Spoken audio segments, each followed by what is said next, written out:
Bien, soy Eduardo Vicente y quiero expresar mi apoyo personal a la candidatura de Ximo Puig para el próximo Congreso Nacional del PSPV-PSOE. Creo que lo que yo más valoro en una persona como Ximo, al que conozco yo bastante tiempo, es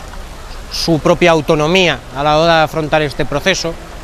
su autonomía política en un sentido amplio de la palabra, que yo creo va a facilitar que los socialistas valencianos,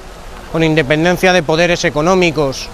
y de otra índole, incluso también, por qué no decirlo, también de otras instancias del propio partido, creo que va a trabajar de una manera autónoma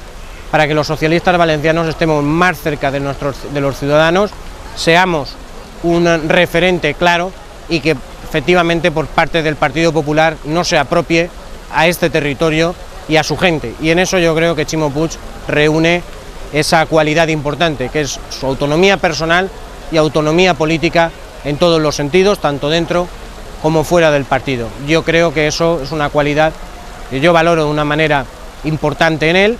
y creo que es sin duda el mejor aval que podemos prestar, contribuir con nuestro trabajo y nuestro esfuerzo a su candidatura. Nada más, de ahora en adelante, Ximo Puig.